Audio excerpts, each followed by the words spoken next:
Hello, everybody. Welcome to another Sunday edition of Tales from the Triptych. We've got Trusty here hosting, as you obviously know, because you're on my channel. But tonight we also have, as part of the Triptych, we've got Katie coming in from Vintage and Vinyl. Hi, Katie. Hi, guys. Welcome. And of course, we've got Nate coming in from New Zealand, wondering where exactly Broadway is actually located. So hello, Nate. Hi, Patrick. Hi, Katie. Hello, everyone. So hopefully everyone's interested and going to have a good time tonight listening to me tell the tale of Broadway. If you followed my channel before, you know that I do some community theater. I do some acting. I've directed. I've done props. I've done set dressing. But I've never, of course, done anything on Broadway. But it's just something that I love. I used to, my day job, I used to have the opportunity of going to New York twice a year, and I would always see Broadway shows as part of that. My first Broadway show was in 2005. I saw Avenue Q and The Producers. Those are my first two shows I saw on that trip, and just always been fascinated by it, always follow it, and was very sad with the pandemic shutting everything down, and very excited that Broadway is opening back up. I am personally also tied this triptych right now for the timing of it because I do theater. I am in the process. I am now in rehearsals for a new show that I've been cast in. I will be Mr. Wormwood in Matilda the Musical in a community theater production. And my rehearsals are going to compete with my sale night. So I'm going to be changing when I do my live sales. I'll still have them on Thursdays, but instead of 8 p.m. Eastern, they'll be at 11 p.m. Eastern. And in my spot will be Nancy from This Overstuffed House. She'll be doing them on her channel at 8 p.m. Eastern. So kind of the reason I'm changing my sales time was because of theater. So I decided to tell the tale of theater. So Katie, who do we got hanging out in the chat so far? Oh, we've got a lot of people tuning in. I think this is going to be so fascinating, Patrick. Peterson is joining us. El Unico Thrifter Treasures. Edward is here. Carrie is tuning in the chat. And we have Mr. Rob75 tuning in. Brian Hans from the Chicagoland area. Tim from Canada. Tiger, Timeless Treasures. And Nate, who else is in the chat tonight? Cheryl Ross is here. Hi, Cheryl. Nice to see you. James Hooker. Hello, James. Kerry. Kitschy Corner. That's Cara, I think. Hello. Welcome. Nice to see you all. Excellent. Thanks so much for everyone joining in. We're going to do a few questions. I'm going to definitely be depending on Katie and Nate tonight, because when we do the triptych in this way, I cannot see the chat at all. And, let's be honest, even if I can see the chat, I don't usually read it.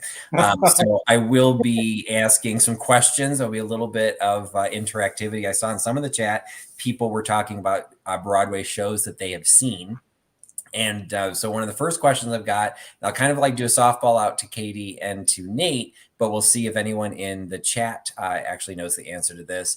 And I am talking specifically tonight, we're going to be talking about Broadway, defining it, and then talking a little bit about collecting it. So the question is, how do you define Broadway? How is a Broadway theater defined versus how is an off-Broadway theater defined? And I'm curious if anyone might know the answer in the chat. I am curious about that too, because that is something that probably is very confusing to a lot of people, since we all lump it typically into one category. So I'm looking for answers, and I don't see any. I actually know the answer to this, so I'm not going to say it yet. Well, it's also there is going to be quote unquote an answer, and of course I will share that. But it's also there's some wiggle room in how it's defined, and I think there's committees and there's groups and organizations that kind of dictate all of it. But as you would think about when people talk about Broadway versus off Broadway, you think of something being like a really big production versus something being kind of a small production, and it's kind of related to that, but it's also related to the size of the theater. And actually, a Broadway theater, there's a geographic definition, kind of a geographic definition that you meet, which requires the theater to fall within a specific geographic region that also has at least 500 seats. So a Broadway house, and this is a map showing all of the Broadway houses, except for one. This is showing all the Broadway houses that meet that requirement of being in the general geographic region of it. This angled line here that kind of comes down, that is actually Broadway. And well, so, Susan Kay got the answer to that one. She said the size of the theater. So Susan Kay knows. excellent. Yeah. So it is the size of the theater. So Broadway is 500 or more. Off Broadway is 100 to 500. And off Broadway is 99 or below. And when you get into off Broadway and off Broadway, that doesn't have the geographic distinction. But what's important is, yes, this is kind of the geographic distinction. However, there's one Broadway theater way up here. So the Vivian Beaumont is considered a Broadway house that's at Lincoln Center, which is also where the Metropolitan Opera is. The Metropolitan Opera is not a Broadway house. So it's geographic, it's size, but it's also the types of contracts and the shows that they offer. So since the opera is doing a very different type of production, they do a different style of contract. So they would not compete as a Broadway house. Similarly, this that runs alongside the bulk of the theaters, this is 7th Avenue. Then this is 6th Avenue. In between 50th and 51st, this little white box you kind of see here on the edge, that's Radio City Music Hall. So that's where the Rockettes are. That's actually where the Tony Awards typically are hosted. That is not considered a Broadway house either, because they don't typically do an equity contract for a stage production. The Rockettes are a different type of union. So that is kind of how you define. And so what I am talking about is what has fallen in this range and in the physical spaces of all these theaters that are here in New York City. Now, when you're collecting Broadway, you're going to kind of be dictated. You're going to dictate around a couple of different options or what people are going to be focusing on. So I'm going to be talking about the theater buildings, the shows that are in the buildings, and then the people, the actors that are in the shows. So those are kind of the three things I want to kind of highlight and focus on and talk about in both the history and then a little bit on the collectibility. And the theaters to me is the most exciting. So the other question is, and if somebody was trying to count really quickly, I'm going to move away from it. How many, the next question would be, how many Broadway houses are there currently? And that is a great question, Patrick, because I don't think that I officially knew the answer to this. And it does change on occasion, and I will actually give credit for two different answers, because there's currently one theater that is closed for repair or for renovations. So technically, it couldn't be considered a Broadway house because it wouldn't be able to perform something. So there is the possibility of having two different answers to this. And Brian is saying 40. Is that right? Brian has the secondary answer. He is correct. There are technically 41. There are 41 Broadway theaters, but one of them, the Palace Theater, is currently closed for renovations. Nothing to do with COVID. It had been closed. The last show that it had been running was SpongeBob SquarePants. They ended that run specifically to renovate the theater. So it's still in the list of 41, but technically you're not going to find anything going on about the Palace. But this is a great list, and it's kind of some fun factoids that are built into here. What was the longest running show in some of the theaters versus it's so great to see all of these theaters are now getting shows going back into them. So what the current show is that's running.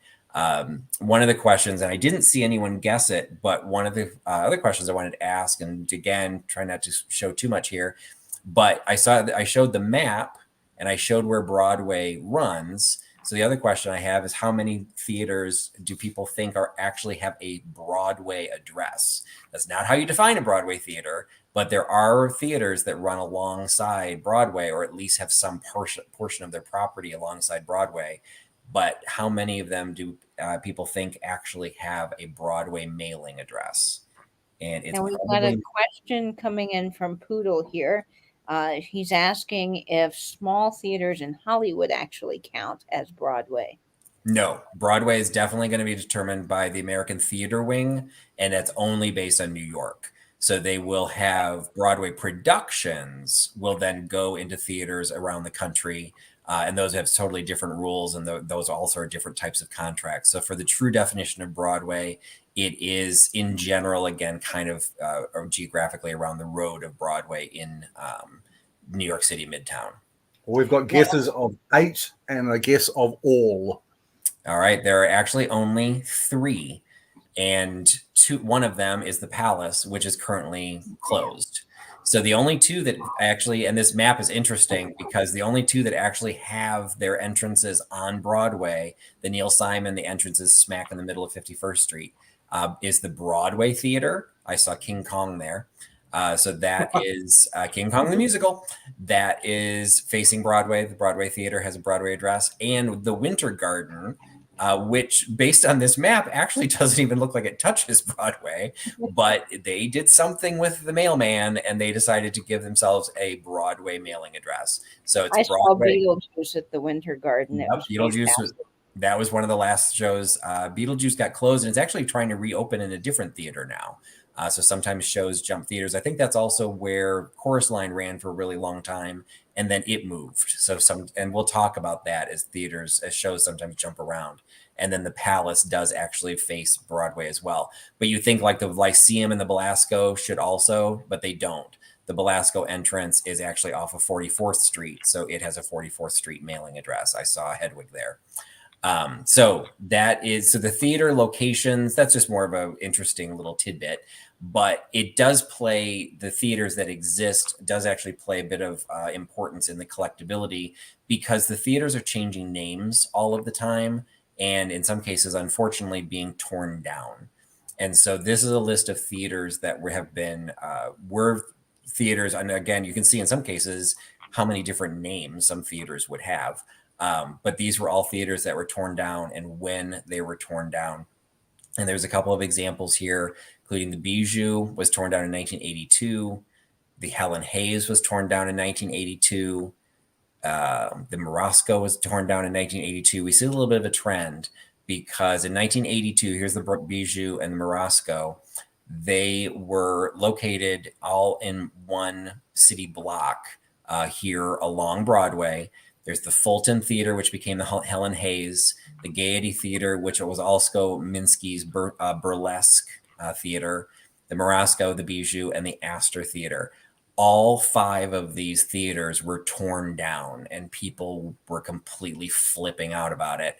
The historic district, everybody, got it approved. The developer wasn't doing anything wrong, but it was basically approved in, behind closed doors and committee meetings and things where actors and Broadway and theater fans were not involved in the decision-making process.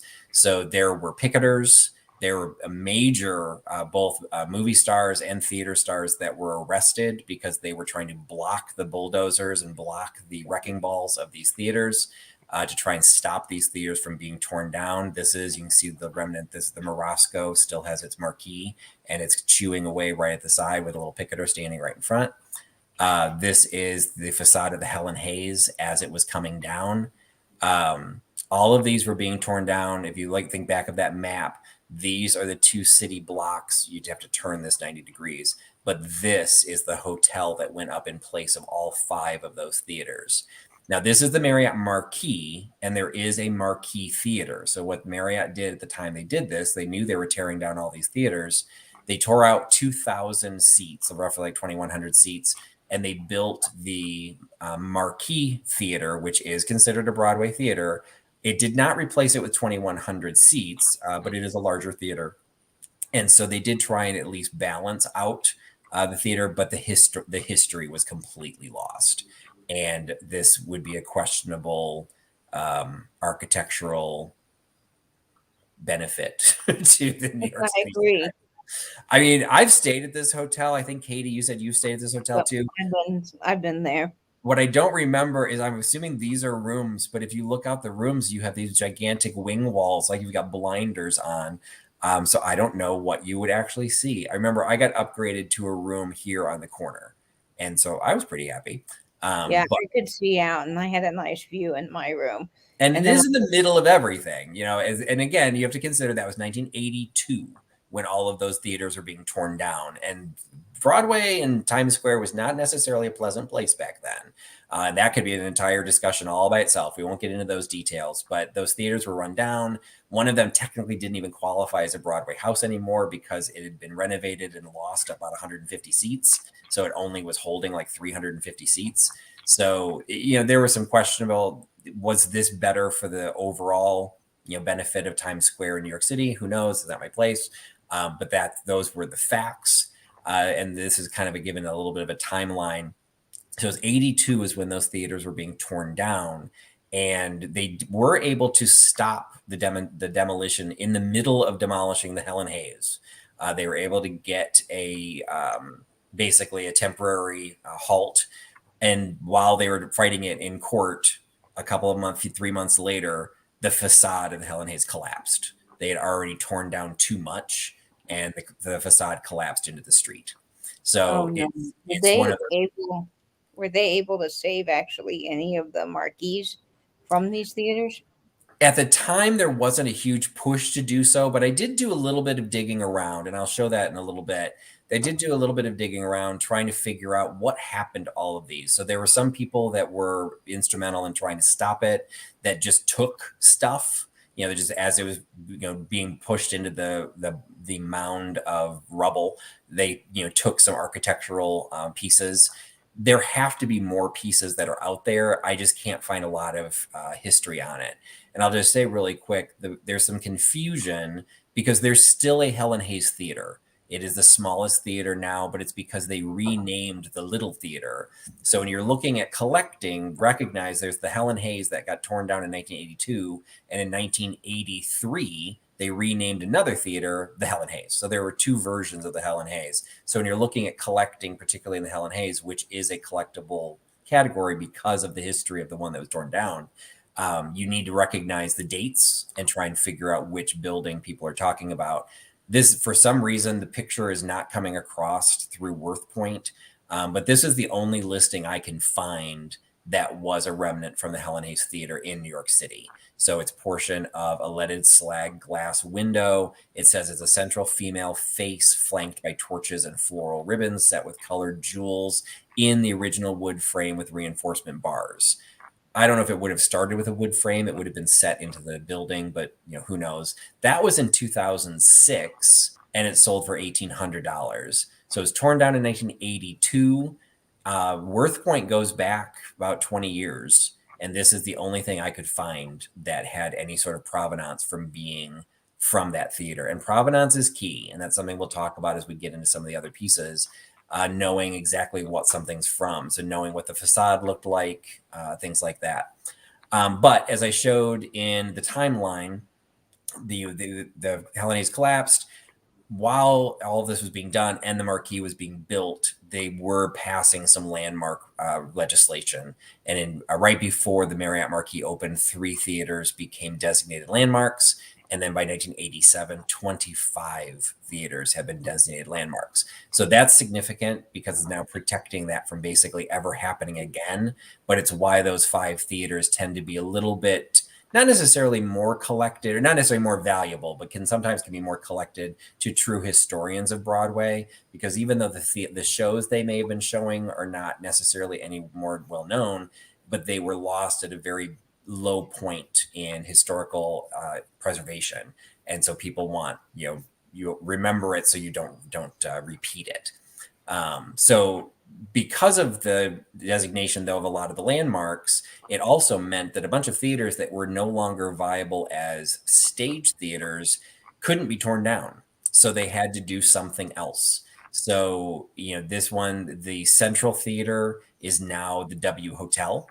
And the lobby of the theater is now a storefront. So it's no longer a theater, but the building itself was protected. The Edison Theater is now the Edison Ballroom. And so it's an event space. The Ed Sullivan Theater is actually a television studio now. So we've got all these different activities. But the one that I wanted to highlight was actually the Empire Theater, because it was protected. And they were trying to figure out how to build a multiplex movie theater, which is what it now is. And what they decided they had to do was they had to move it.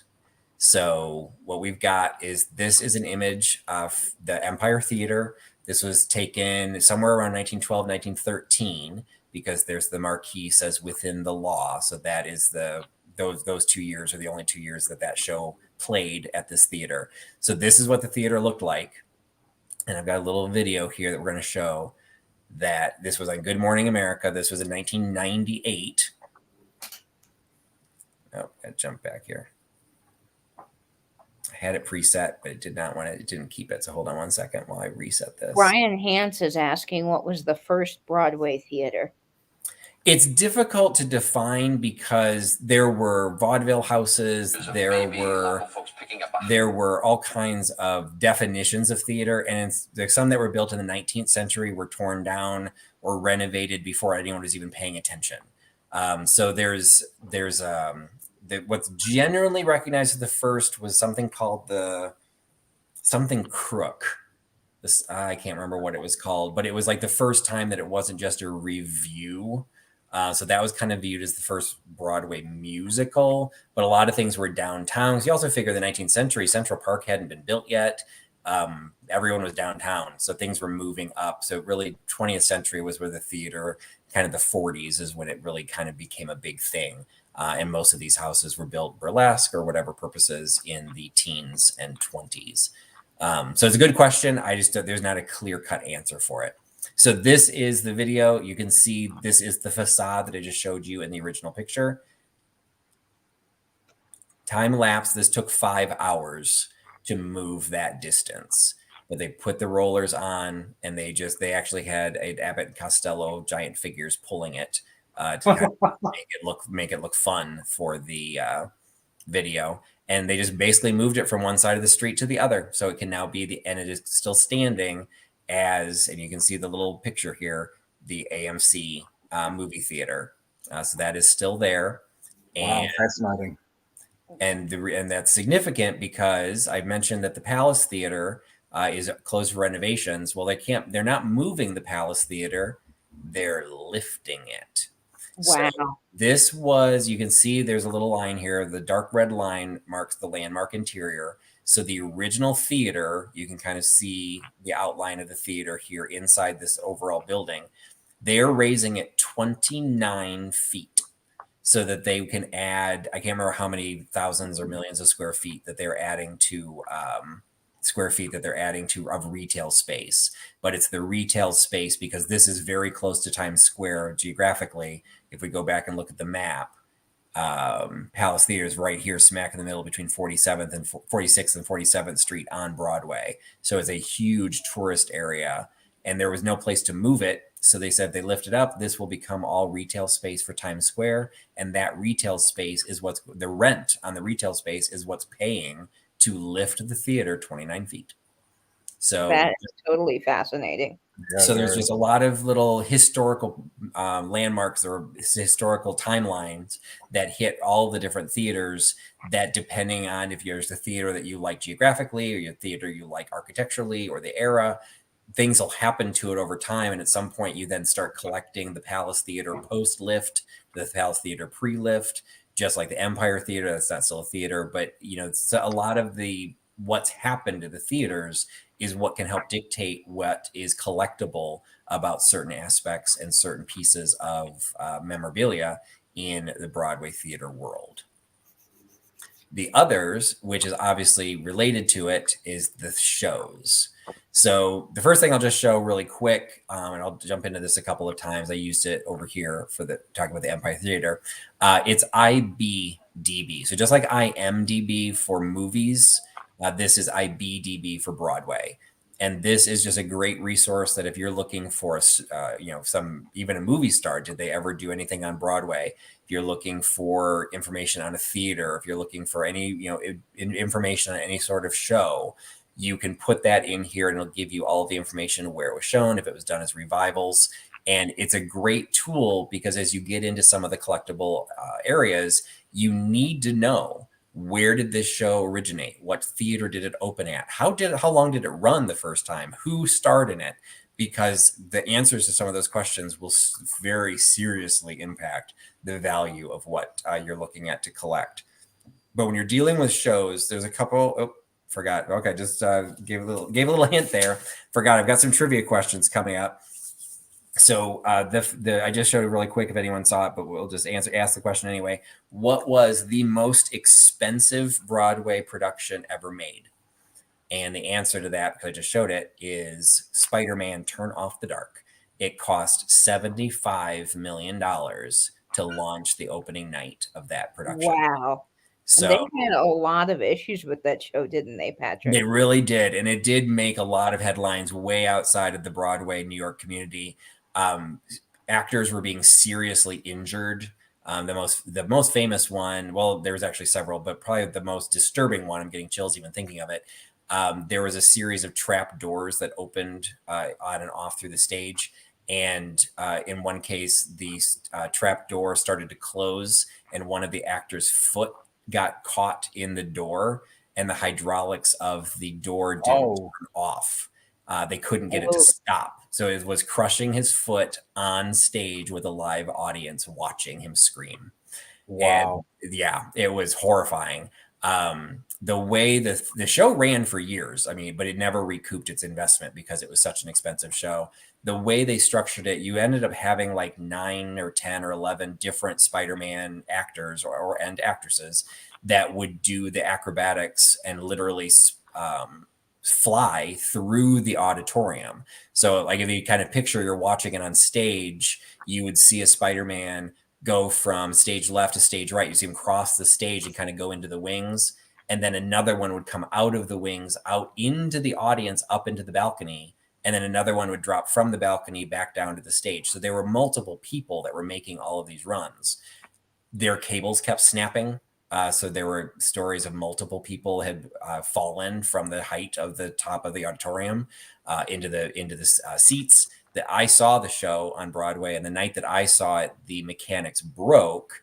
But he just stopped. He didn't fall, but he was going from the stage up into the balcony, and he stopped halfway there, and then he just hung there. So they had to literally stop the show, stop the orchestra, stop the lights, and wind him up manually. And clearly it had happened multiple times because the guy started doing like acrobatic tricks. He was entertaining the crowd. Like he was like a circus performer because we had nothing else to look at other than him being winched back up to the balcony.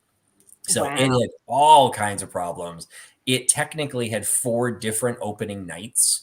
So we'll talk about that too. That actually has some significance. You want to know which opening night it had because they kept firing the director and they kept firing the book writer because they just thought something would fix it. That's how it got to be so expensive. So that is the most expensive. And so it has some of the more interesting stories, but it did run for 3 years. So people liked it, but there were people that went to it specifically to watch something bad happen. You know, it was basically Oh no. Yep, I heard about that. People going just to see if something would. Yeah, you turned it into a drinking game. You know, there were all kinds of reasons to see the show. So that's dark. That's really dark. It's dark. So that's the most expensive. So now we've got maybe a little bit of an easier question. What is the longest running musical on Broadway? And the longest running Broadway musical, let's put it that way. What is the longest running Broadway musical? I will also then throw a secondary question since we'll wait for some answers. What is actually the longest running musical of all time? And there is a differential because there's the longest running Broadway, and then there's another show which ran much longer, but that was not ever on Broadway. So we've got some answers. We've got some guesses. Yeah, we've got Phantom a couple of times. We've got Cats. We've got a chorus line. All right. Well, we've got the right answer for the longest running musical is Phantom. So that is the longest running. I'm sorry, the longest running Broadway musical.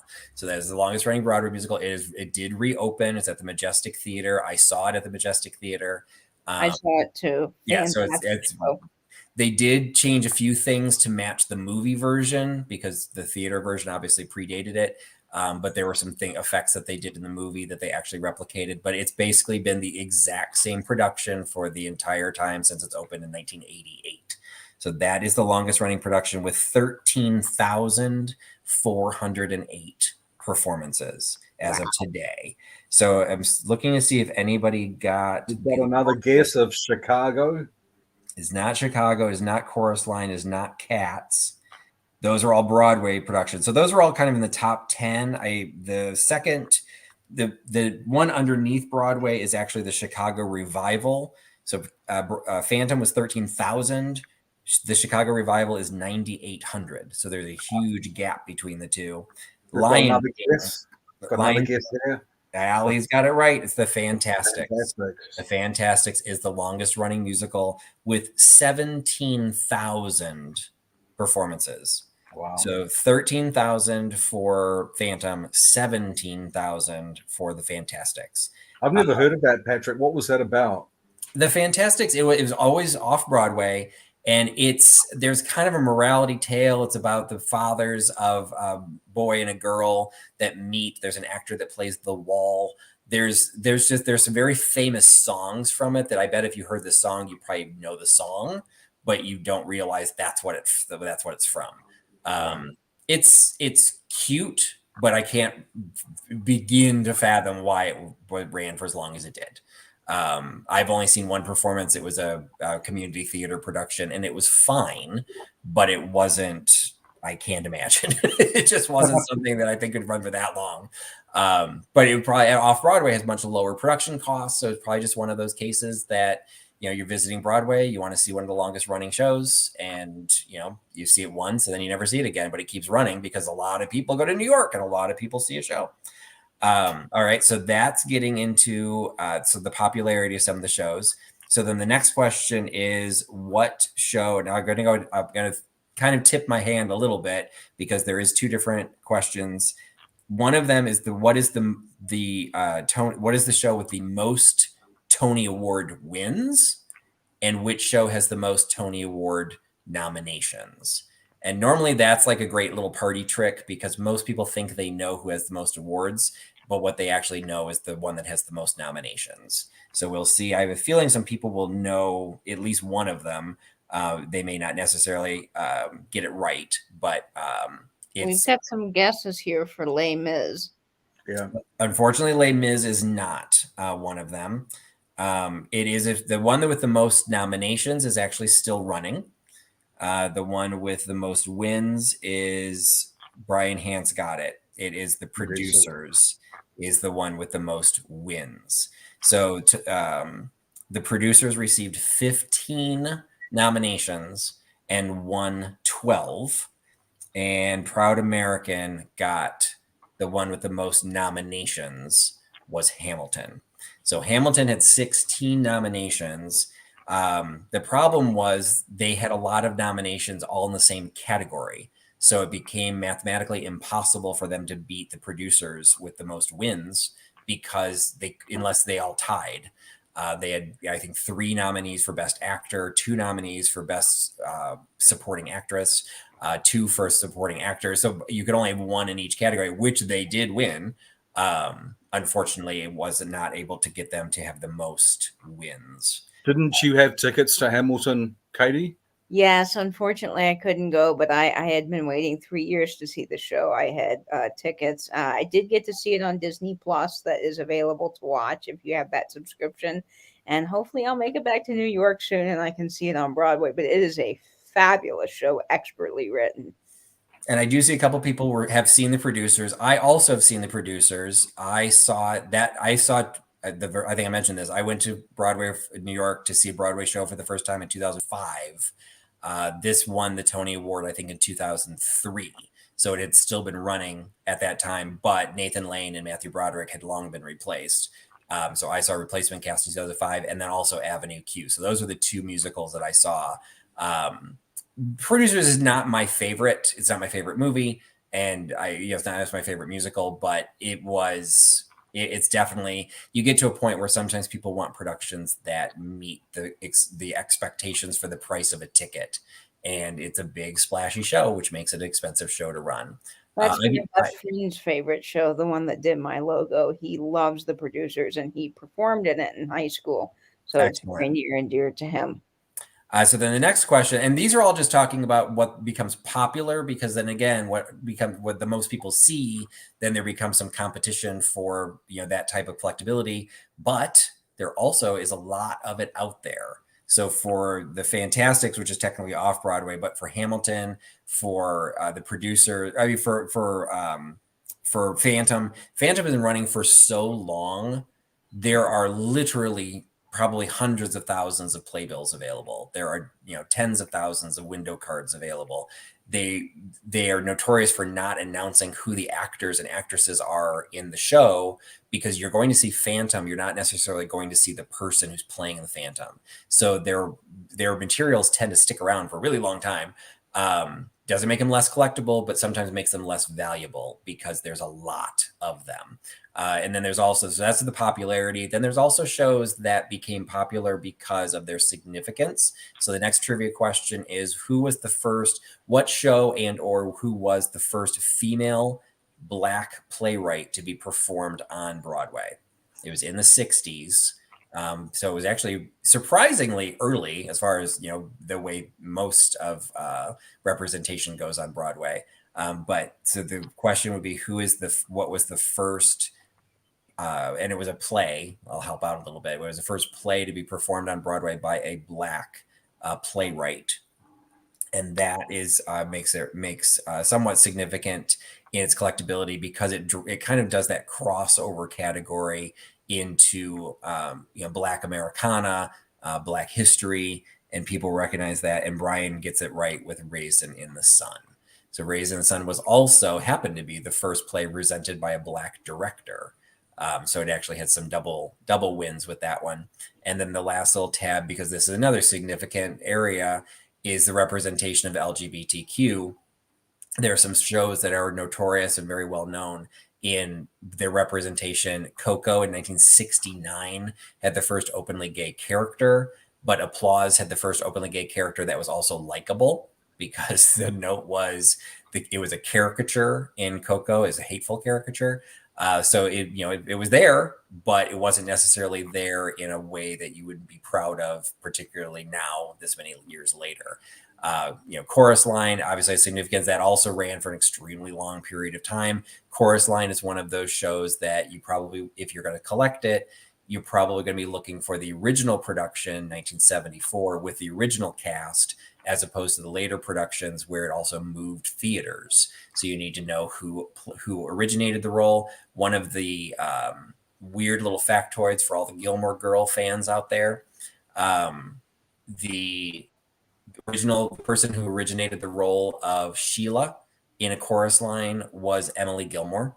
It was Kelly. Oh, really? Yeah, Kelly Bishop from the Gilmore Girls. She originated the role of Sheila and won a Tony Award for it in 1974.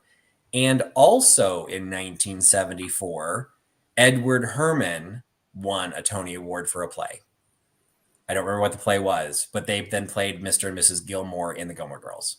So they both won Tony Awards in the same year, like ridiculous coincidence. So I don't know if they were friends and then they both, like, somehow when they were get cast in the show, they like recommended each other. So I have no idea how that suddenly, weird little fact fell in. And I never hear it talked about. But yes, I could totally see Emily Gilmore as Sheila, if you know Chorus Line. Yeah, I can too. And Chorus Line comes here. They only do it, though, oddly enough, like once a year. It never has a full run, and I don't know why that is, but it always comes for like one night only. You get to see Chorus Line, and then it moves, and they do it every year here at our big theater downtown. Well, there is something I'm not going to get into this because obviously that's not getting into Broadway, but Broadway productions, there's equity tours and then there's bus and truck tours. And the bus and truck tours tend to be non-equity because they then have fewer restrictions on how their actors are treated. And so bus and truck tours typically will drive during the day to get set up in a theater, perform that night, and then tear down the next morning and drive to the next theater.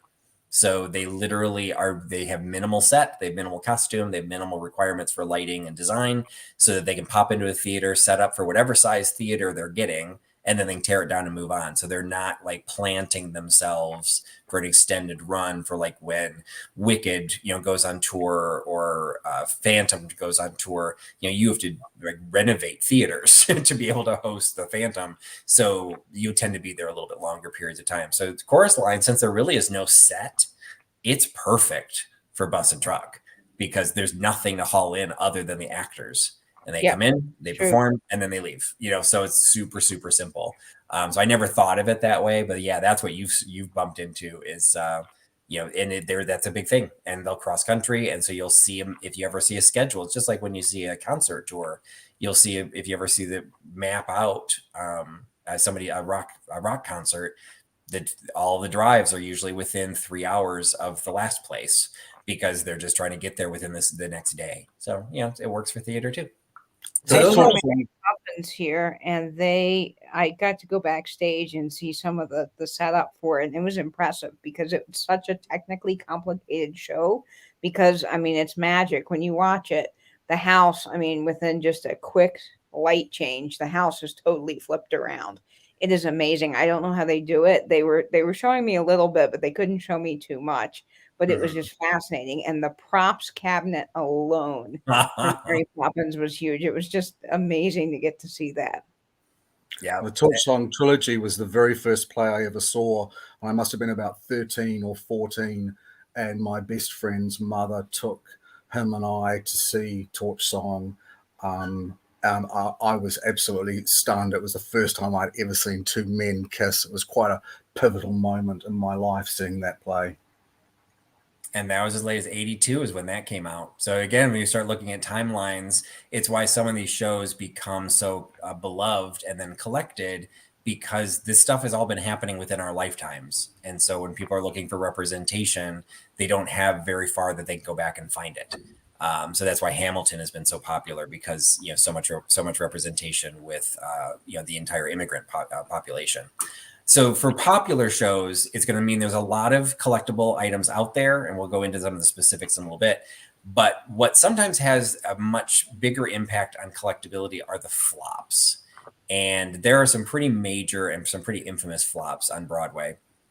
And some of them, I just kind of scroll through them really quickly. So we had Pipe Dream, which was a Rodgers and Hammerstein failure. Kelly, which was 1965, which was a popular year. Fiddler on the Roof, Funny Girl, Hello Dolly, A Breakfast at Tiffany's performance, Via Galactica. What was interesting, the Rocky Horror Show. Yep. The original performance only had 45 performances.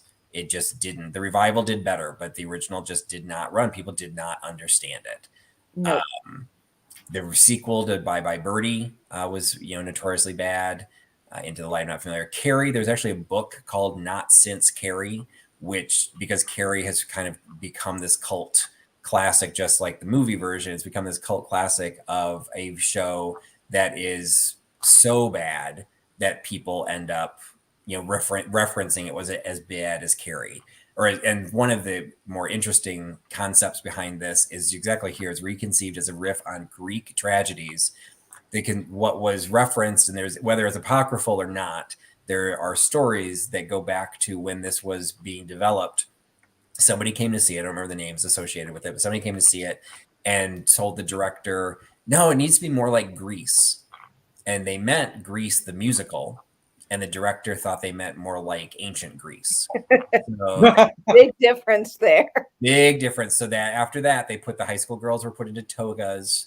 I don't know where this stuff came from, but they became like Greek choruses. It completely missed the point of what Carrie is about.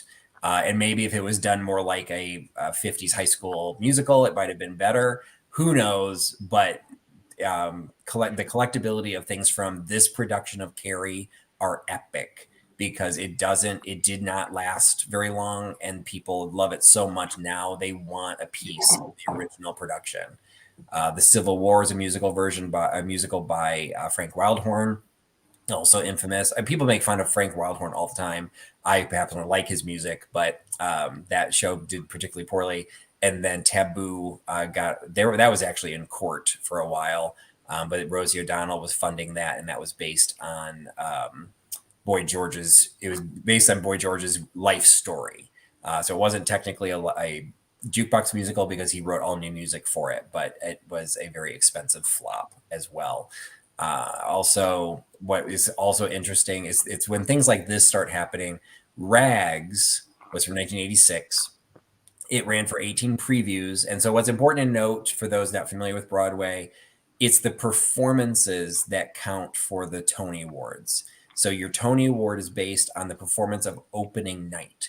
So something could have 18 previews, but if it never actually technically opens, it cannot be nominated for a Tony Award. So this ran for 18 previews. It then only had 4 performances, but it was nominated for a Tony for Best Musical. So it had long closed before the Tony Awards came out. And so then when the Tony Awards came out, people were like, oh, that must have been a good show. We missed it. And so suddenly you only have materials available from 18 previews and 4 performances. So there's not a lot of stuff out there. And so that's when that IBDB database starts coming in handy, because you can start looking up how popular, how long did something run, or importantly, how shortly did it run? Because you might find what seems like a very simple run-of-the-mill piece, but then you suddenly discover it's from opening night of a show that closed the same night it opened. And you suddenly have something that's much more valuable than a traditional, a run-of-the-mill playbill. And I'll be talking about Well, playbills. Rocky Horror Picture Show, like you talked about, it was a total flop as a musical when it first came out. And then, of course, with the midnight showings, it gained more popularity, and now it's a very, very big cult classic. And people that love Rocky Horror Picture Show, like myself, we are really into collecting some of that early stuff from the musical. Absolutely. And what also gets collected and will impact collectibility is the actors that are associated with shows.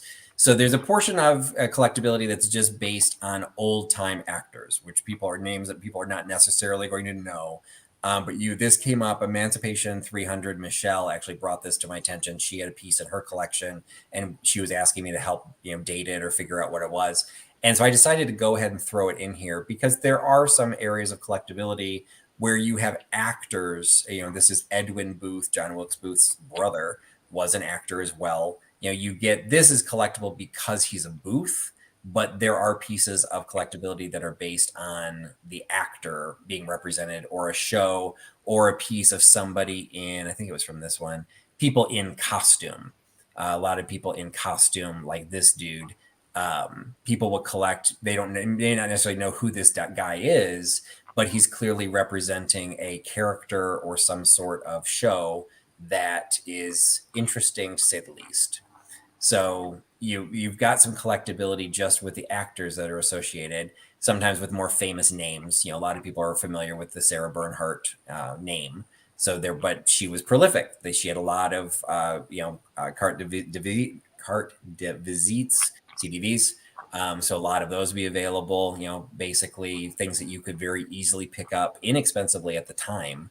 Old cabinet cards. They're out there. If you just want to collect the collectability of something old, that's great. But really what is significant about the collectible world right now is the actors in more contemporary musicals or contemporary shows. And the general term for that, if people aren't familiar with it, it's called stunt casting. And it can be a show that is started, it maybe only came to Broadway because somebody really famous wanted to do the role, or it's a show that has been performing for a while and they wanted to keep performing, so they keep bringing new people in to do the roles. And Chicago, the musical, the revival, is a good example of that. It's been running for over 20 years. And, every few months they just bring different people in to perform in that show. And these are just some examples. Not necessarily these are the most expensive. They're just some interesting examples. The Elephant Man gets produced and has been on Broadway and revived on Broadway multiple times. The most recent, I believe, had Daniel Radcliffe was in it. But David Bowie is not known as an actor, and this is not a musical. So this is a serious play, and so the fact that he did that it makes that a collectible piece in and of itself. Jane Lynch is an actress, but the fact that she did a version of Annie, she got nominated for a Tony Award for it, really was trying to bring people in to see a show that has been revived multiple times. I actually saw this version of Hedwig and the Angry Inch, was with Darren Criss. The show opened with Neil Patrick Harris. Neil Patrick Harris won the Tony Award for the production and with the revival. But they kept it open as long as they could by bringing in a rotation of stars. And Darren Criss would happen to be playing the year that we saw it. So Darren Criss, some stunt casting with that. It doesn't always go in your favor. This is a production still from Misery, and they brought Bruce Willis. Laurie Metcalf is on name, and she's actually won Tony Awards in the theater world. But the stunt casting is for Bruce Willis. And shockingly enough, the production still that they did shows he wore an earpiece throughout the production. He never learned his lines. So he was just universally panned as being horrible in the role. You think of the movie, you think of the book, it's not a comical role. And he struggled, evidently. He struggled to learn his lines. He struggled to take the whole thing seriously, that this woman's basically going to almost kill him, because he's a comic actor, so he had to have the lines fed to him, and it just completely threw things off. And it just gave Laurie Metcalf even more accolades because she was able to act against something that was so awful. Wow. So the production did not last very long. So again, for items, you've got the Bruce Willis collectors, the cross collectibility. There's not a lot of it out there. It wouldn't necessarily, he's not going to be really proud of it. And a autographed poster of Die Hard is probably going to sell for more than an autographed window card from Misery. But it's one of those things to be aware of and recognize the collectability of it. One of the shows that I saw with some stunt casting was Cinderella. I took my daughter to New York this was not when we went to see the Tony Awards. This was just for a trip. We had a German exchange student at the time. And the way I did it is we were there for a week. And I said, okay, we're each going to pick a show that we really, really, really want to see. And then the rest of the time, we're just going to go to the half price ticket booth and see what we can get and just get lucky. And this was the show, Cinderella was the show that the German exchange student picked because Fran Drescher was in it. It's like, oh my God, I love Fran Drescher. She's amazing. She's hilarious. I can't wait to see her. And I'm like, really? Nothing wrong with Fran Drescher, but I've never heard of her being a target, audience. So we go to the show. Carly Rae Jepsen was the Cinderella. But I at least got to see Victoria Clark as the fairy godmother. So that was a good thing. But that was the stunt casting, was Carly Rae Jepsen and Fran Drescher. We got to intermission, and the German exchange student asked me, why does she sound like that? What do you mean, why does she sound like that? It's what she sounds like in everything. It's like what she says. That's her trademark. That's the way she talks to the nanny, everything. What none of us had considered was when she watches it in Germany, she is overdubbed with a German accent or with a German language. And the German does not give her the annoying New York accent. Wow. So she had no concept that the original voice of Fran Drescher was this accent. She's like, it's so irritating. And she's like, and I'm having a hard time understanding her. Well, that's why I wondered why you wanted to see this. So sometimes, stunt casting's not for everybody. But she was only in it for like a month. So if you are a Fran Drescher fan and you are looking to get anything related to Fran Drescher, there isn't a lot out there because she didn't do it for very long. So the stunt casting collectibility is a real thing, because even for crossover, some people just want to get everything that their favorite actor or actress did. And in some cases, it's Broadway. Awards probably has some of the biggest impact on how long a show will stick around.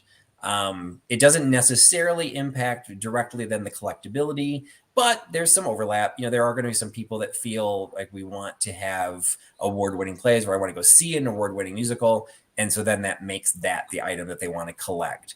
But there are Pulitzer Prizes given for drama. Almost every year, the definition is for a distinguished play by an American author, preferably original at source, dealing with American life. They've been doing the award for over 100 years. And I think there was like 15 or 20 years that they actually did not award it because they couldn't find something good enough that warranted winning. So that is, and what's important to know about the Pulitzer Prize for drama is that just means the play was written. This has nothing to do with Broadway. This has nothing to do with Off Broadway. This is just that somebody wrote a show. Sometimes the show will then end up being put onto Broadway or Off Broadway, but many times it won't. So that's where you start combining that collectibility. Not every show is going to end up being performed at where you'll get a playbill or you'll get a window card, and I'll talk about those. So if you really want the significance, you can't just collect the Pulitzer Prize winners. You have to go to the subset of the ones that were actually performed. And what's significant is there have only been 10 10 musicals that have received the Pulitzer Prize for drama that were turned into musicals. A Strange Loop was the most recent one. And then it includes Hamilton, Rent, Next to Normal, Sunday in the Park with George, Fiorello. Freakishly, How to Succeed in Business Without Really Trying. And if you don't know that show, it's not something that stands up from a Me Too movement. It's not the best. It doesn't have the best staying power. Of the I Sing, South Pacific, and a chorus line. So I worked on How to Succeed in Business. I did set design for that show one time. It's very interesting. yes, I mean the music can be fun, but it's very Yep, sexist. it And is. what's frightening about it is that the women seem to be completely on board with the sexism. So it was of its time, I guess. And of that time, the people of the Pulitzer Committee felt that it was just a great snapshot of American history and the American zeitgeist and gave it a Pulitzer. So regardless, so that has some significance. There's also something called the Drama Desk. I'm specifically talking about Broadway. The Drama Desk mixes it all together. So they will give awards for Broadway, off Broadway, and off Broadway. So that means major shows with huge multi-million-dollar budgets will be performing against a show that has two people sitting on stools in front of a brick wall. So it's very difficult. Drama Desk has not gained the notoriety of some of the others simply because how do you compare apples and oranges? So they try to create multiple categories based on the size of the productions. What's most significant about the Drama Desk is, and Hamilton is a good example of it. Hamilton won their award when it was still off Broadway. It opened at the Public Theater, which is considered off Broadway, and it won the award. When it moved to Broadway, it couldn't win again. So it became ineligible to win the year it was. So suddenly another musical, and I should have looked it up, I don't remember which one it was, something else won for Best Musical. So they could say, we beat Hamilton. Well, you beat Hamilton because they couldn't compete. So, but you do suddenly get some other shows can suddenly get these names that they can attach to their publicity, in some cases simply because they were no longer competing against a viable show. Outer Critics is similar. They also combine with off Broadway. I don't think they go all the way to off, but they also do Broadway. So the Outer Critics is another one. What's significant about both the Outer Critics and the Drama Desk is they are given before the Tony Awards. So there is some indication that sometimes they will be, when you hear about the odds makers, or where you're like, oh, the people feel that this person is most likely going to win, it's usually because they already won these other awards, and so the Tony is just the next. So when you hear the big upset, it's sometimes because somebody else won the Drama Desk and then they give somebody else the Tony. But the Tony is the big, the big deal. A lot of people consider it is political. There's probably some significance to that, particularly lately within the last 10 years. There's a lot of focus that certain shows need to have a Tony label put on them. So when they tour, they'll make money. Everyone is going to go see Mamma Mia. Everyone is going to go see Hamilton. Everyone is going to go see these really big name, big production shows. But something like The Band's Visit, which in my opinion was horrible, I almost fell asleep. If it didn't win the award, there'd be no reason for it to tour.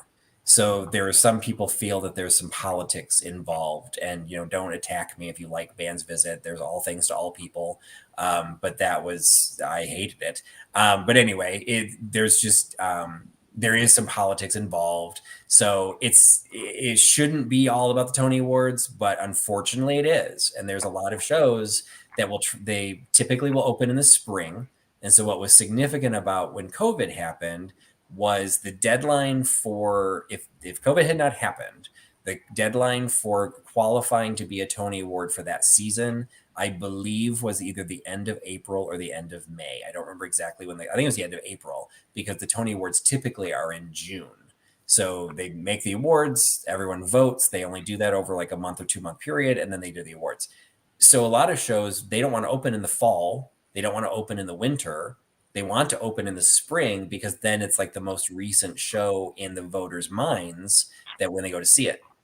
So a lot of shows, if they don't get a Tony nomination, they'll end up closing because there's nothing to keep them open. So in the case of the year of COVID, 2020, the reason Anthony Tveit was the only actor nominated for a Tony Award for Best Actor was because there were no other actors who qualify, or very few other actors even qualified to compete, because very few shows made the cutoff because none of them had opened. Some of them were in Wow. previews. Some were about to open. There's like horrible stories about all of these actors that had been in rehearsals for weeks and months, and they were just getting ready to open, and COVID shut them down like the day before, or like the first night of previews, or all of that. So when they finally did do the Tony Awards this year, which technically was for the 2019-20 season, it was a little weird. Anthony Tveit did win, but there was a possibility he wasn't going to win.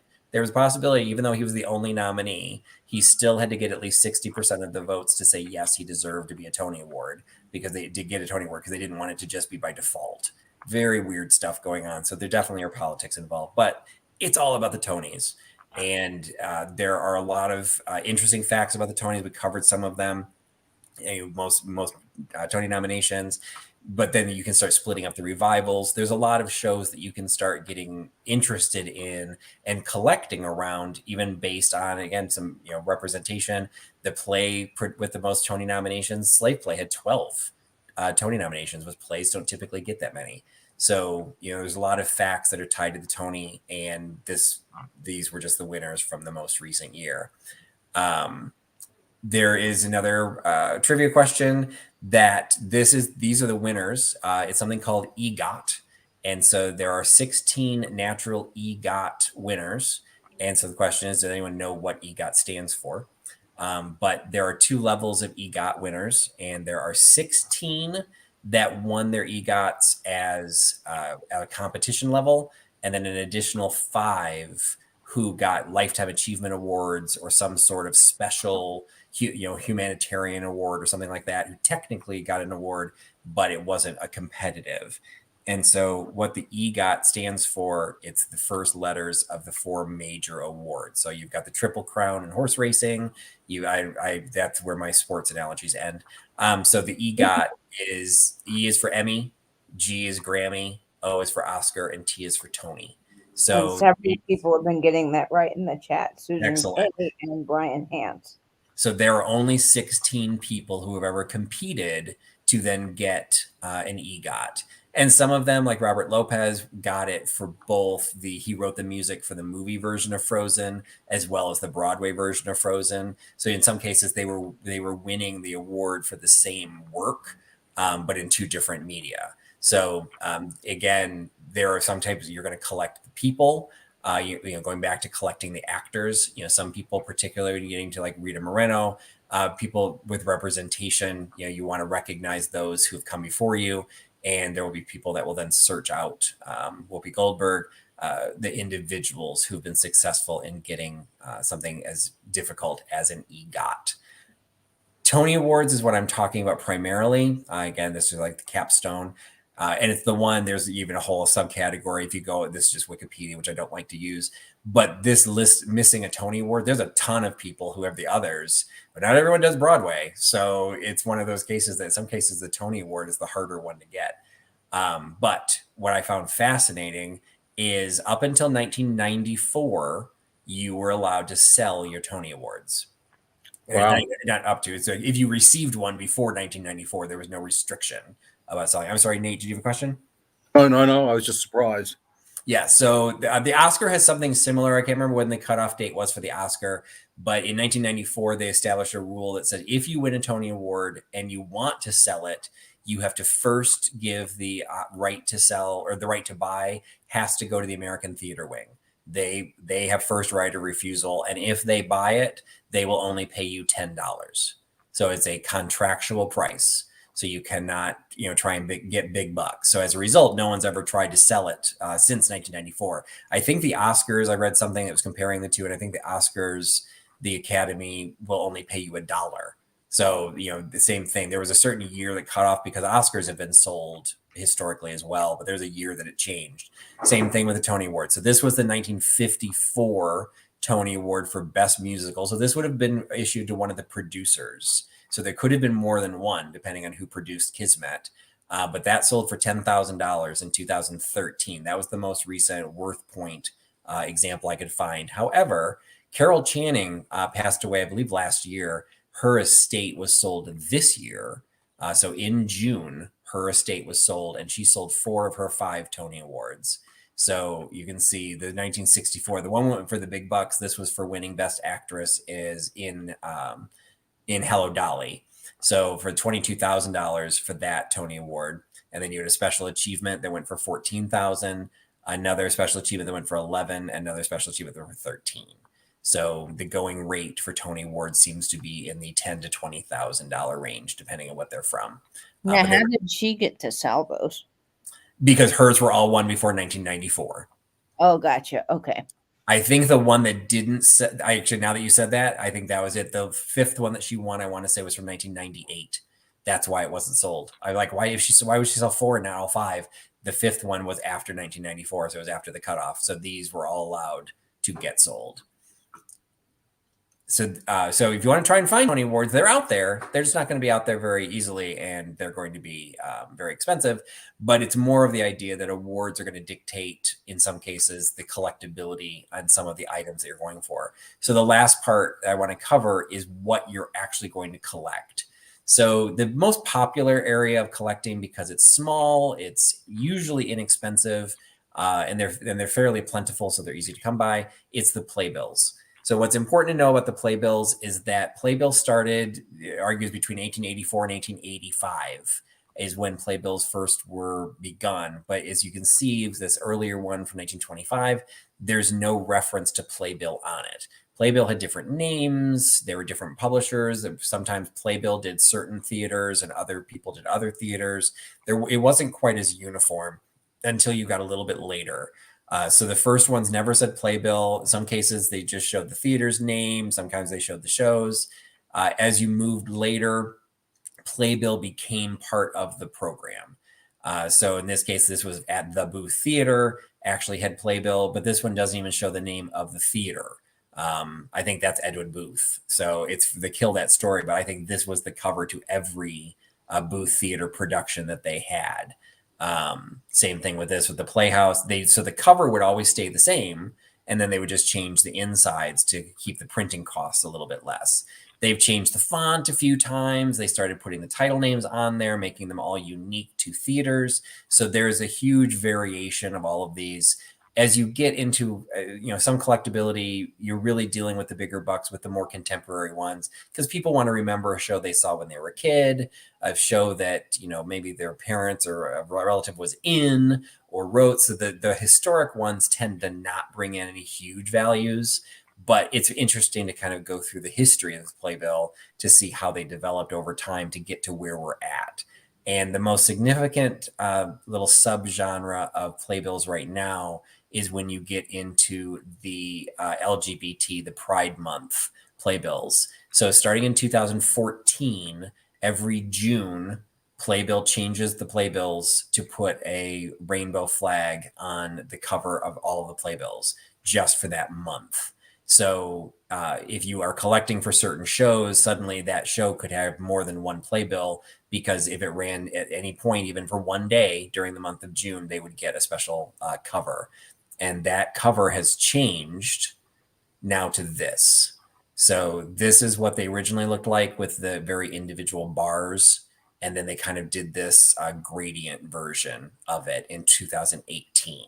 So that's also for shows that have been running for a really long time. You can start seeing at a glance. If you ever see a playbill with this, and the LGBT, the Pride flag playbills do go for more money than regular playbills, because again, you figure they're only available for 1 month out of the entire production. But if they've been going for multiple years, it's only been since 2018 that this gradient was there. So if you see then one with the regular bars, you'll know it's earlier than the ones with the gradient. So there's just certain things to be on the lookout when you're looking at playbills. Now, Patrick, I have a question for you. Are playbills something that are only found in New York, or do other theaters contract with Playbill across the country to actually have their theater get the Playbill name? That is a great question. Playbill is actually a magazine that you can subscribe to.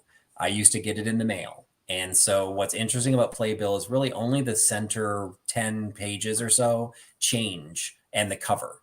The rest of it is a traditional magazine that you can get all the ads, all the articles, everything that is universal to the entire country, and anybody can license Playbill to print their Playbill. So yeah, most certainly. In Australia, when I worked in the theatre in Australia, I worked in the arts for about 20 years. And the theatre I had a contract with Playbill, and Playbill printed their programs. And they even have a version that children's theaters can use it, or schools can use it at a discounted licensing rate. So you can have what looks like a playbill with the Playbill logo and everything on it, but you have to license it, but they make it cheaper so that schools can afford to do it. So that kids and parents can see like, oh, cool, I got a Playbill with my kid's name in it. Oh, that's very cool. These are just some examples. I like the historic ones. There's nothing wrong with Playbill. I like Playbill. I love Playbills. I have a collection of Playbills. I find the older ones more interesting because they're not quite as uniform. So like this is an example of the New Amsterdam Theater, which does still exist. That is just the cover that just says New Amsterdam. It doesn't say what show it is. It doesn't say anything about it. And you would have seen this same cover for every show they did probably for a year or so, before they changed it to look like something else. They would change it eventually. But they would print the covers in bulk and then just print the inserts to kind of attach to them so that they could have this color outside, and the inside's all black and white because it's cheaper to produce. So that was like an all theater based one. The Belasco also still exists. That's where I saw Hedwig. This one, they kind of started changing. There's this little block in the middle. They would put, this happens to be an actress's name. So they would change it a little bit based on the show.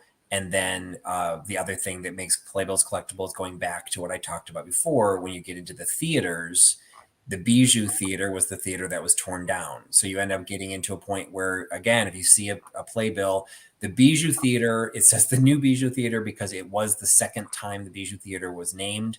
There has not been a Bijou Theater since it was torn down in 1982. So if you see the new Bijou Theater, it's from the first time it got torn down in the 30s to the time it was torn down again in the 82. You can start, usually you'll have a date inside anyway, but if you're just kind of flipping through a box of ephemera, things to kind of be on the lookout for. This one, again, doesn't have the name of the show on it. So by definition, this is old. This is older. And I couldn't find anything that really indicated when Playbill kind of took over the world. But at this point, 100% of the shows you would see that qualify as Broadway theaters would all be Playbills. Some of the Off Broadway and even some of the off Broadway could have Playbill, but they were, again, paying for that license, so they can't afford it. It could be nothing more than like a Xeroxed page. So it doesn't necessarily have a standard, but you can kind of see things at a glance as you're collecting them. This happens to be one that I had picked up from 1945. Again, the Imperial Theater still works, or it still exists, but a different version of the font, and it just how the Playbill changed over time. This is also for my personal collection. This is for the original production of Noises Off. That was part of the Centennial edition. So this, again, at a glance, if you see this, you know that this is from 1984 or 1985. They used this for a while. So you've got this little gold icon that goes on the cover. It's, they're still vintage, but they're not as old as obviously some of the other ones that have been shown. Another thing that's important about Playbills, or that distinguishes Playbills in value, is, again, you consider something like Phantom the Opera, you consider something like even the Fantastics Off Broadway, or even Spider-Man that ran for 3 years. There's a lot of Playbills. The largest theater is the I had a note somewhere on it, I forgot to say it, but the largest theater is the Gershwin Theater, and it has 1,933 seats.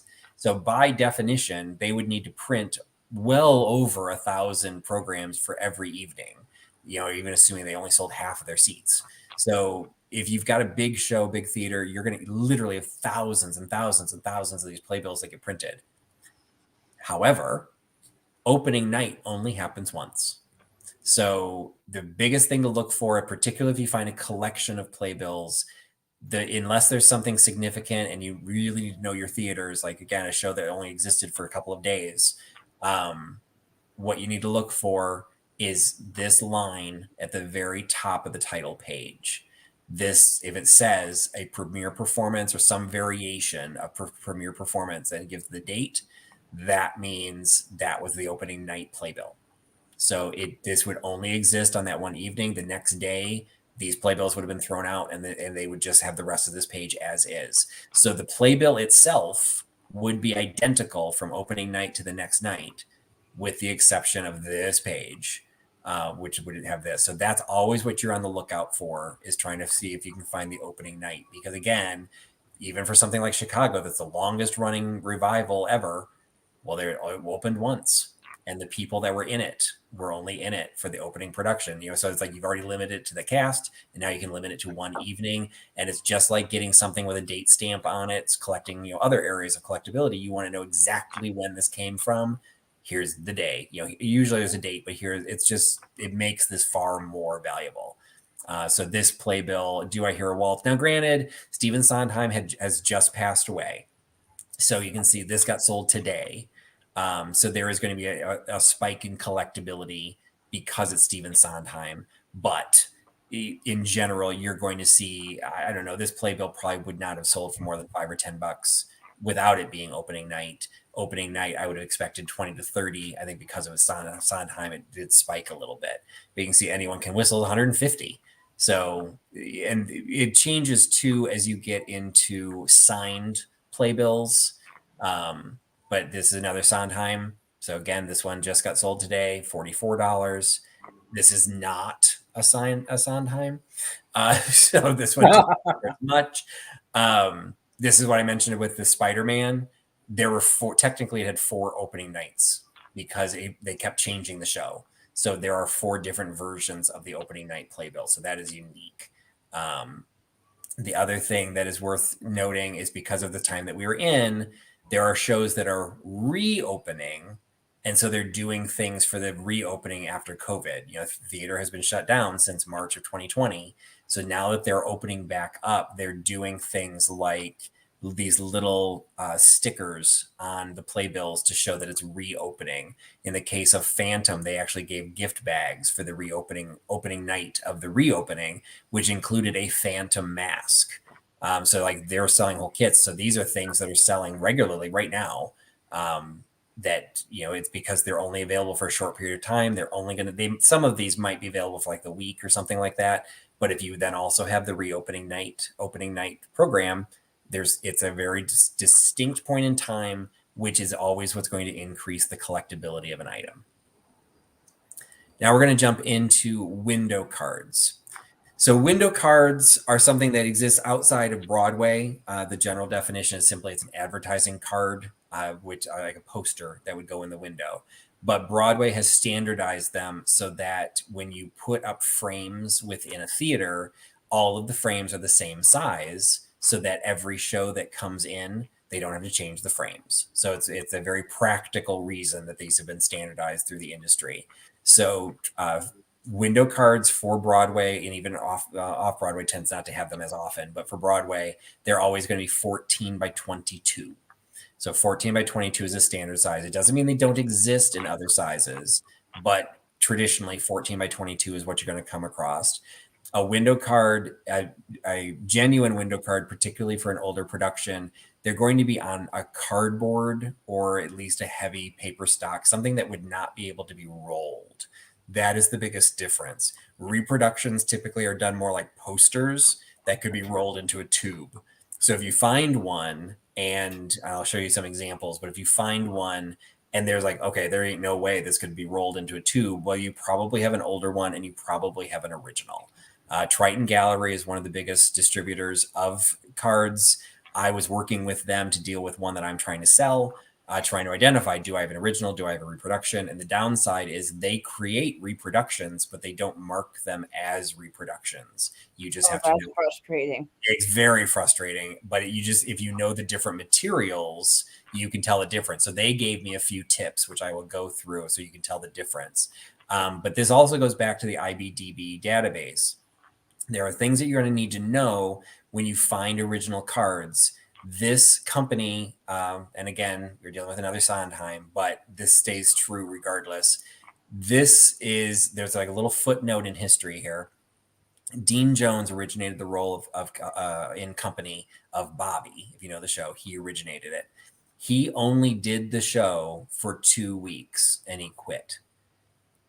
This card only existed for those 2 weeks. He was then replaced. And it's the only time in history of the Tony Awards that a replacement got nominated for a Tony Award, because again, the Tony Awards are based on who performs on opening night. So Dean Jones performed on opening night, but because his departure was such a big deal, they decided to step in and say, okay, Dean Jones is no longer qualified to get a Tony Award, and they nominated his replacement.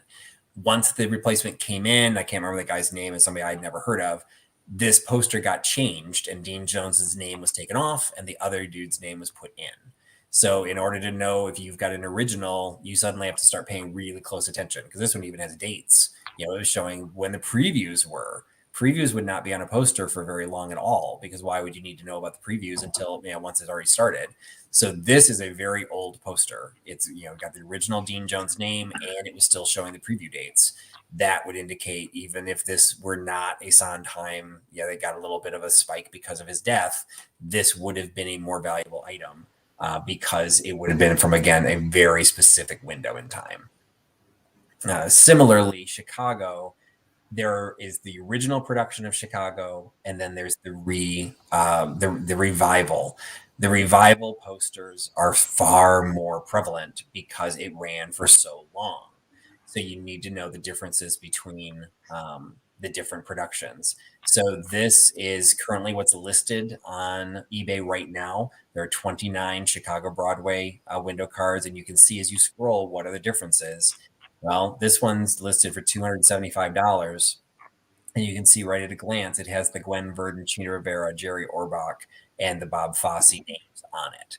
Those names would not be on a revival. At some point, you would just start recognizing that this style is newer, this style is older.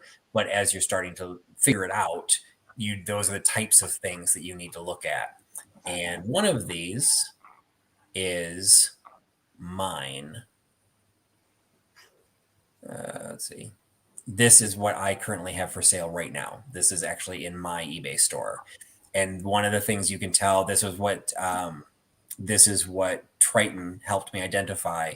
When you see this texture on the paper, that is indicating it's original.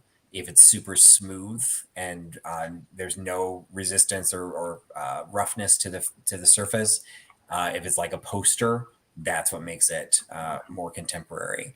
And so that is amazing, Patrick. Where did you find that? Actually, I got this from George, the Antique Nomad.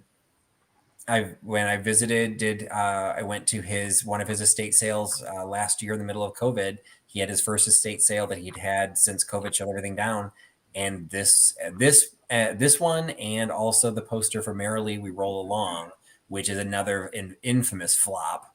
That poster was actually very valuable. This one's pretty valuable too. And it was just one of those cases that unfortunately it had been damaged. It had been framed and the frame had the glass had broken. And you can see where the glass broke against the cardboard. It was like somebody had punched it. And so there's a damage on this corner, there's damage here, and there's a scratch that goes all the way through the black. So it didn't tear the paper, but it definitely impacted the surface of it. So I tried to take the best shots I could. This was the shot where they said, yeah, this is definitely an original, because they could see the surface of the piece. It also, I sent them this one as well. It has the thickness of cardboard. So they had no problems verifying that this was an original piece. But it also has a little bit of a warp to it. So I kind of showed it there. That's kind of curved. So I don't know what it's going to sell for. It's going to scheduled to end this Thursday. I've got some watchers on it. I got 5 watchers right now because I don't know with the damage if it's still worth anything. But they were going for over $200. So I figure it's got to be worth something. So we shall see. Right. But you need to know what the originals looked like, so you know when you have an original versus when you have a reproduction. And it's all in the details, just like anything you collect. Absolutely. And you're not going to know it all. There's just no way to know it all. Like when I got thanked George immensely with the Merrily We Roll Along, because I recognized it at the time as one of Sondheim's biggest flops. And I knew it would be collectible. I had no idea how valuable it was going to end up being. And it was. And it probably would have done better. This is also a tip just for resellers. That piece had been framed and the glass was not broken. So I sold it framed. And the problem was there were people contacting me saying the shipping for the framed piece is more than it would cost me to frame it. Will you please remove it from the frame and ship it by itself? And at that point, I hadn't done a lot with eBay auctions. I didn't really feel comfortable doing that. So I'm like, it is what it is.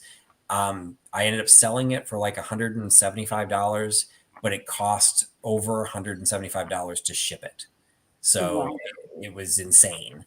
But the guy that I sold it to was the producer to the television show Sisters. And he just wanted it. So, and it was a case where that poster only existed for like literally a week. The show closed. So there weren't many of them out there, and it ended up selling for big bucks. And I thanked George profusely. And this is just an example. I just grabbed Broadway window cards just to get an idea to show what they can go for.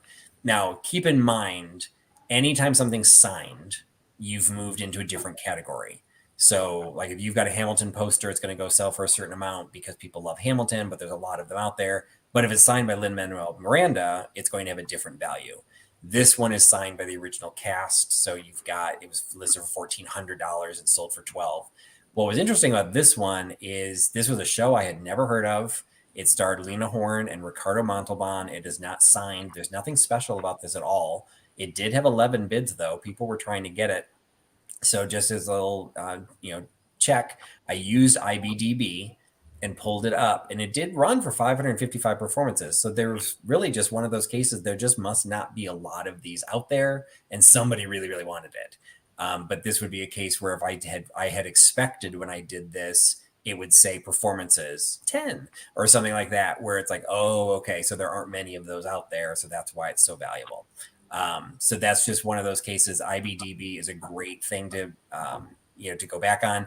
It's great when you're collecting for yourself because you start focusing on certain areas, and then you start knowing what you want to know and what you want to collect. If you're doing it as a reseller, there's just a lot of little things you need to chase down, and you're going to get really excited, going, "Oh, I think I got something special," and then you find out, "Oh no, that was the revival," or "Oh no, that was a replacement cast, so it's later in the production." Interestingly, also there's art that's collected for the artist. This artist, I didn't write down her name, I apologize, but what's significant about this one is when this was the first live stage musical my daughter ever saw, and she then graduated with a history degree in college. So I think there's a connection, but she was 4 when she saw this for the first time. But when this poster was done for Broadway in 1969, there is references to the egg in the show, but there didn't used to be a song. And the artwork was done for the poster. They were still setting up for previews, and they decided they needed an extra song in Act 2 that was less serious. And they wrote the egg because this artwork existed. So sometimes the art is so significant, it dictates the course of the show. 1776 is also a unique show in the sense it is a musical, but it has the longest stretch of non-music of any musical ever written. There's 20 minutes between 2 of the songs. So it's a very heavy book musical with a lot of acting as well. So there's some significance there. So 1776, that's a personal interest within the family, but I like the story of the egg because sometimes the art is what gets collected or because of the person who does the art. And then really quick to wrap things up, this was long, it lasted longer than I thought it would be. The other area that is attractive to people to collect, but is very difficult to collect is costumes and props. So a couple things you need to know about Broadway shows is if it's a Broadway show, by definition, it's a union show. It's called equity. There are equity rules. The costumes are not owned by anybody within the show. Now, if you're a big enough star, you can negotiate that in your contract that, all of these clothes will be custom fitted to you, but you don't get to keep them when you leave the show by definition. You can negotiate for it, but if you're an understudy, you might be using somebody else's clothes. Like you don't have your own clothes necessarily for a show. So when you start finding items that are listed as costumes from an individual show, you have to really, really, really, really be careful because unless you have some sort of provenance, there's no guarantee you're getting something that's actually from the show. Some examples is, these are crossing into with more props. I think I put these in the wrong order. Now. Yeah, and well, I guess this would be considered a costume. So this is saying it's the original Broadway stage worn Pollicles head costume. I don't remember a dog in Cats. Maybe I fell I asleep. don't either.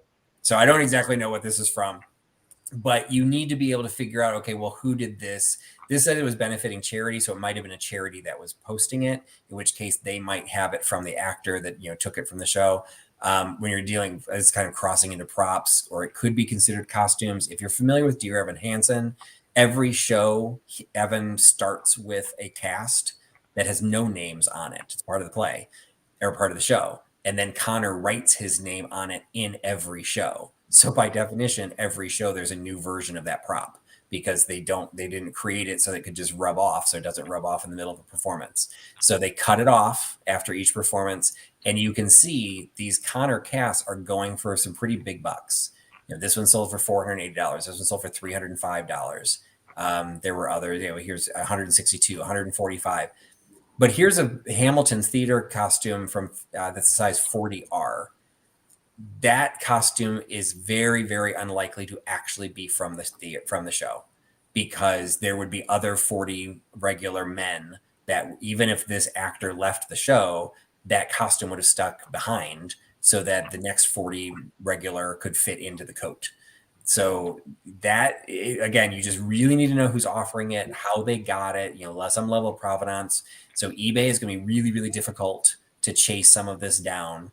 Unless you get it from like a charity resource or something that comes with that documentation. I mean, I could write you a letter saying, yes, I got this from Patty LaPone and she threw it into the audience. Yeah, but who's to say I'm telling the truth? So, and I would think with those casts, that would be hard too, because people could then recreate that. Absolutely. Because you can see, like, let's assume all of these are legit. You can even see, like, he's literally writing the word Connor during the show. So it's not like he's signing his name. So yeah, there's some level of consistency, but they're not identical. You know, so it would be difficult for you to say, well, you know, yeah, no, I don't think you can't take a picture. Like, I mean, there's a show on Netflix, or no, maybe it's Disney, that investigates props from movies. And they take stills from the movie to try and then compare and angle it in different ways just to make sure, like one of the ones I saw, they were trying to verify that the carpet bag from Mary Poppins was the carpet bag from Mary Poppins. And so they're like, nope, this rose is in the wrong place. Can't be that one. You know, it's like it's very simple. In a theater production, something that changes every day, literally every day, and sometimes twice a day, how do you do that? So you have to know who you're getting it from. Now, why this one is significantly more than these others, I don't know. Maybe there's another autograph or something on the back. So this is just one of those that anytime you're coming across anything that's props or costumes, the exception again is TDF Costume Collection. They are the repository of a lot of costumes. They do sell once a year. They have a bag sale. And so you might be able to get something. In some cases, though, it may not be marked from the show. You know, so you could maybe have some provenance that it came from TDF, and you know that you know, the original company of Rent sent all of their costumes when Rent closed. They all went to TDF. But if a white T-shirt shows up from TDF, how do you know it's the white T-shirt that Mark wore versus a white T-shirt from A Streetcar Named Desire?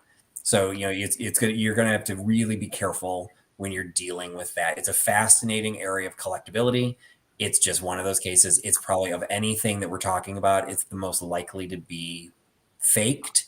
Even if it's unintentionally faked, it's the most likely to be faked, because, you know, 3 used onstage prop letters from Hamilton, $550. These were sold on October 11th.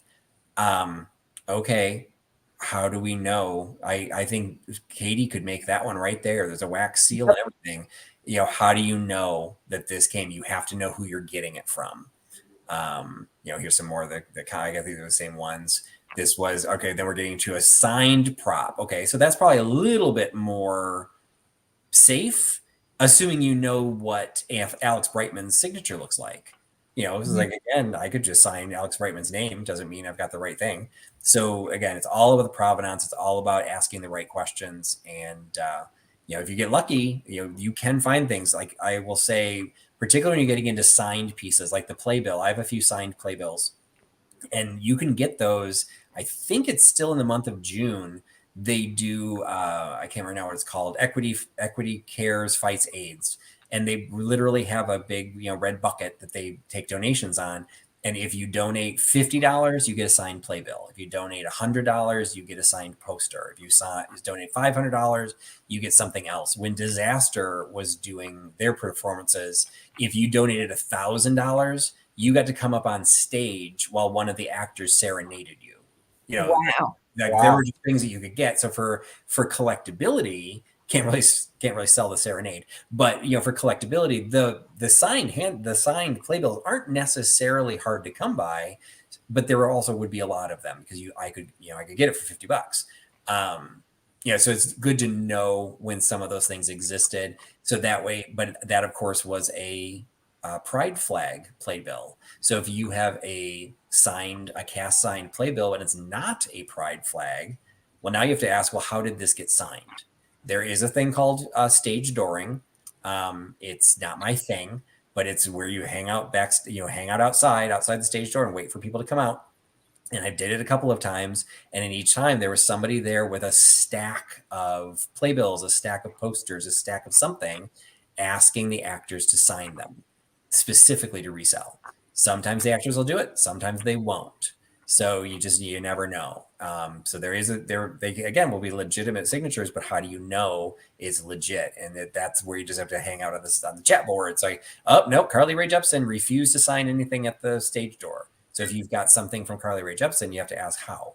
So and Susan K is asking, have you ever been to the Broadway flea market? And I don't know if there is such a thing. Oh, there is. And it's definitely on my bucket list. It would be definitely something I would like to do. But no, I have never been in New York during the Broadway Flea.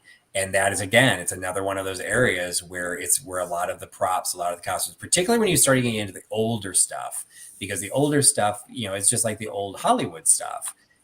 People didn't think there was any value to it. So it just kind of got thrown away, or it got like actors could take it home. So when a show closes, it's a possibility that things would have gone home with the actors. More recently, if a show closes, all of that stuff would still be retained because it's going to go on tour. If hopefully it can go on tour. So, it's not a guarantee that it's available.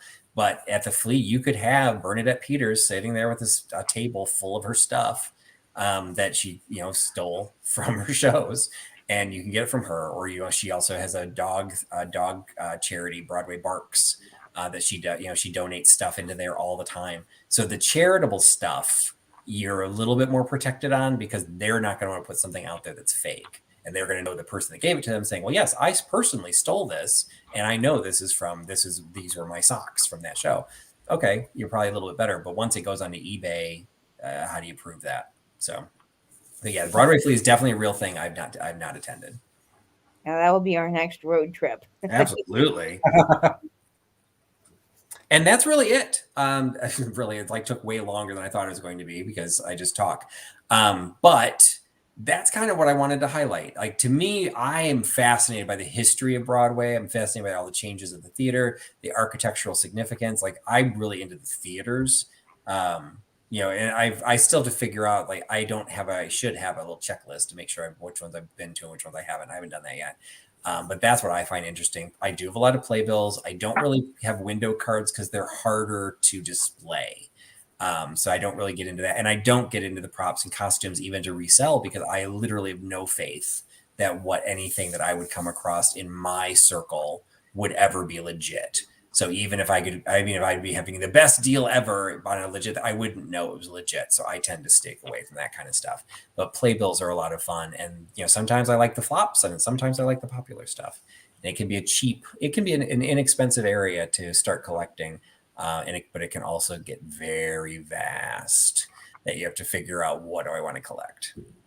I love the playbills. I mean, I don't have a collection of any of the vintage playbills, but any show that I've seen, I always save the playbills from because I just think it's such a cool look back at some of the things I've gotten to see.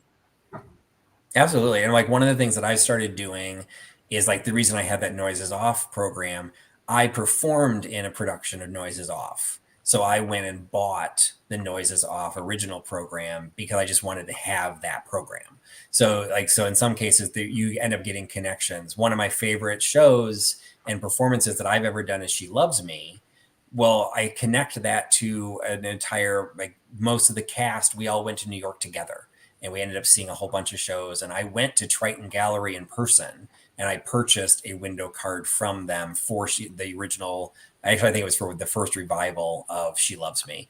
It's just one of those that there's just things that I love about that show. So I end up collecting things about She Loves Me.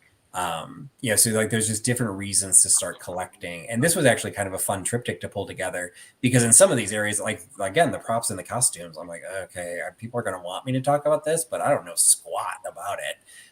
So I just like Googled a few things and immediately it was like, yeah, how do I know? How could you possibly prove that jacket came from Hamilton? There's just no way. Oh, I will say the one thing I wanted to show, and I forgot to put it in there. There is an exception to the costume rule, and that is shoes. Broadway productions, most equity productions have will have a clause in there, particularly if it's a dance-heavy show, that the actor gets their own shoes, that they are custom made to them, or they're given at least what do you call it? Not a credit, but they're an allowance. That they're given a certain allowance to say, okay, we will give you X number of dollars toward a nice pair of shoes. If you want a pair of DeLuca shoes, which are going to cost you $500, knock yourself out, but we're only giving you $200 because that would cover some other brand that's good enough. That's all laid out in the contract. The reason that becomes significant is kinky boots, which is some of the most elaborate footwear. They really do. Every pair of those kinky boots are made for the people wearing them in the final production number. So that ran for a couple of years. There are hundreds of those pairs that are out there. Now, I didn't come across any that were for sale, but those would legitimately be by the actor. So if the actor wanted to sell them, those could, again, you still have to figure it out, but those you would at least say, oh, well, this actor played Don and Don is playing this. He wears a size 11 and these are a size 11, like however you want to do it. You could then connect it if you're getting it directly from the source. But again, once it goes into eBay, you have no idea who you're buying from. But that is the exception. Shoes would be available because those do not stick with the costume collection. Kinky Boots was a great show. I was very lucky to see that when it came here. Yeah, Kinky Boots, it's just one of those, like I have a subscription to Broadway HD through Amazon Prime, and it's on Broadway HD. And I just turn that on, I mean, probably at least once or twice a week. Just like if I'm not in a great mood or I need to pep myself up or whatever, I just put that thing on in the background, and the music is so fun, so uplifting. It's just the whole thing is funny. It's bright, it's colorful, it's everything you want in a huge musical production. It's a fun show to watch. Really is. So that's it. So unless anybody has any questions, I'm done with this triptych, which means we will then rotate next week. So we are going back to Katie's channel at Vintage and Vinyl. She will be hosting the next triptych. And Katie, do you want to share what the next triptych is going to be about? Absolutely. So I'm very excited about the next triptych, and I'm going to be talking all about uranium glass.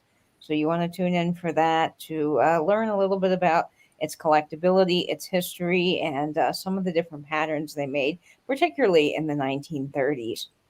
Fantastic. I always love, we were debating whether to do more brand specific ones. And I love when we do like the kind of the category ones where it's going to cover a little bit of everything. It keeps my very scattered attention at bay. So that will be next Sunday, 8 p.m. Eastern on the Vintage and Vinyl channel. For myself, for this coming week, I will be dropping a video on Tuesday, which will be a long overdue thank you haul video loot shoot of the birthday gifts that I received from many of the viewers that I had to set aside for the Just One More Docs and Rescue focus. So I will have a video dropping this week. And then on Thursday will be my live sale. But again, I did a theater tied triptych because of theater, I'm losing, I'm not available to do my regular live sale Thursday night. So instead of at 8 p.m., it will be on my channel at 11 p.m. And you can watch Nancy at This Overstuffed House at 8 p.m. Eastern. We are swapping spots. And then Wednesday, I will be on Katie's channel, and we'll be doing a duo dive. So I think we're still negotiating the details of that. There was a schedule hiccup. So we're still working out. I don't think we've worked that out, have we yet, Katie? No, we have not, but we will get back to you. And so Yeah. stay tuned to our Instagram channels for that announcement. Yes, we'll always do something, or hopefully always do something on Wednesday nights for the duo dive. So it's 9:30 p.m. Eastern. It is Katie's turn to host this time. So we'll have something on her channel. So that'll be on Wednesday. So that brings us pretty much full circle. I appreciate everyone hanging out. Hope people found this interesting. There's some different areas to know about and different areas to collect. And maybe you'll want to start your own collection of something. So thanks, everybody. See you next week on the next Triptych. And appreciate you putting your trust in Trusty Huckster. We will all talk to you again soon. Bye-bye. Friends. Bye, everyone.